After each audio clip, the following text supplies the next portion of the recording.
Hey, ça faisait longtemps. Vous savez, dans le monde de One Piece, il y a un homme qui se prétend être le plus grand des épéistes. Pourtant, il sait déjà qui lui prendra sa couronne.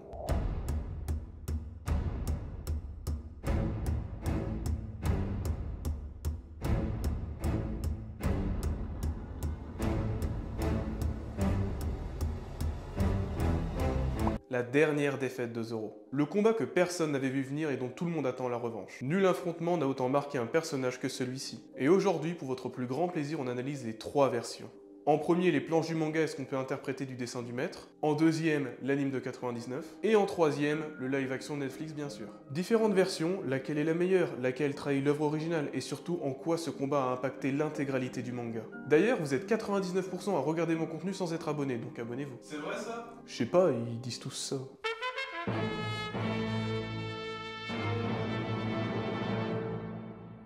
Donc Krieg et son équipage ont débarqué sur le Baratie, et tandis qu'ils se préparent à attaquer, leur navire se fait couper en deux. Et pendant que Nami fuit avec le Merry, Zoro et les autres croisent le responsable de la débâcle de l'armada de Krieg.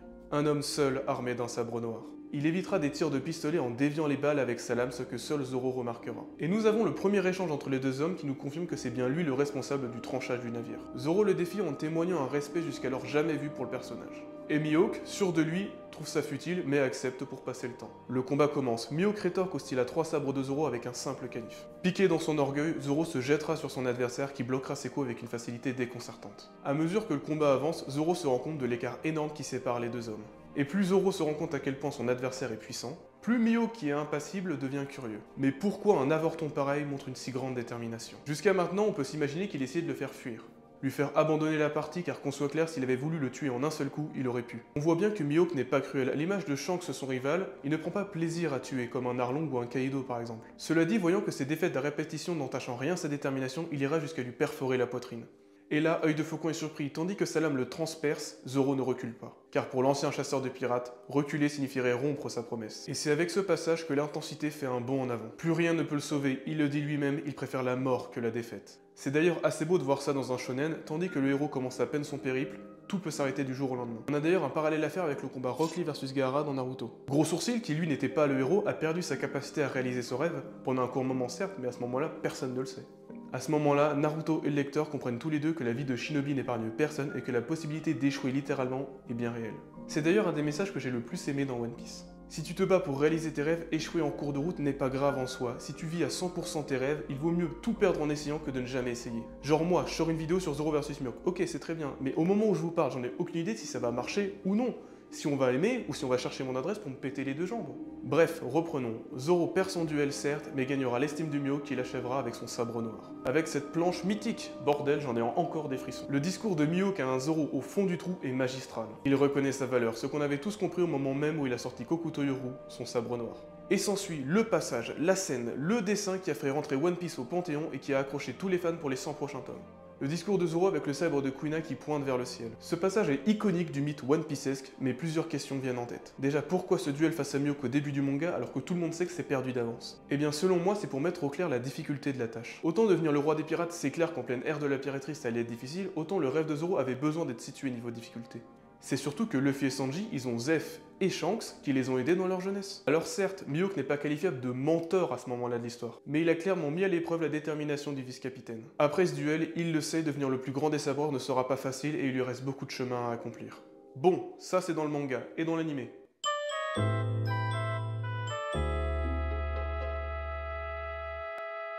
C'est globalement pareil, mais c'est en animé. Même si, en dehors de ce combat, bon courage pour regarder le début de l'anime en 2024, c'est difficile, je vous conseille de le lire.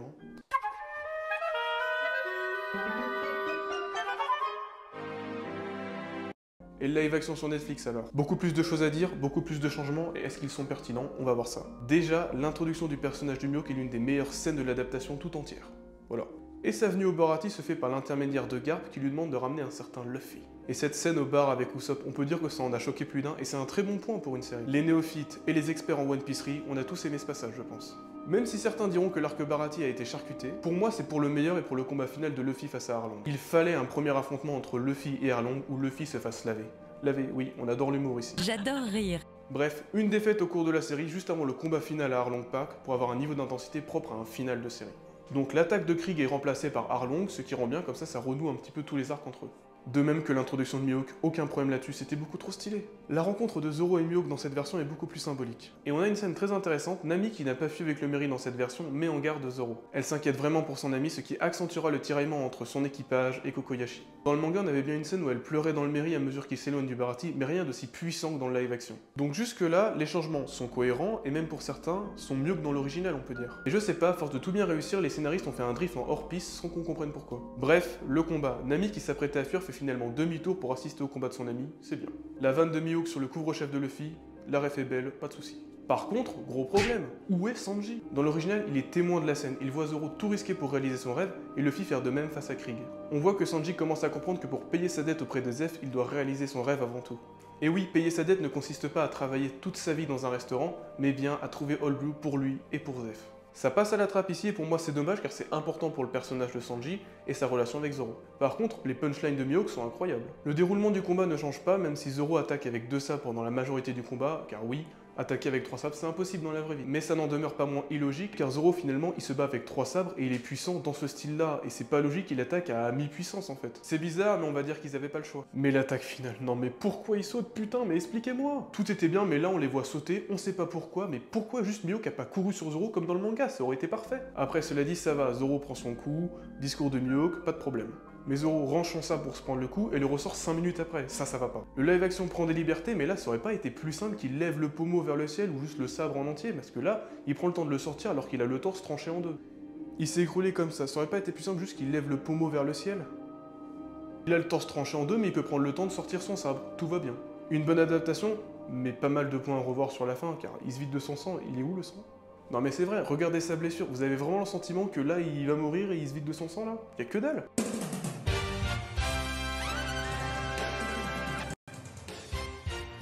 Donc je résume, Zoro vs Mihawk, c'est une scène iconique du manga, à la manière de Luffy sur l'échafaud à Lockdown, ou quand Luffy frappe un dragon céleste. Cela dit, je mettrais bien l'arrivée de Barbe Blanche à Marineford en scène iconique, mais ce serait pas très objectif de ma part.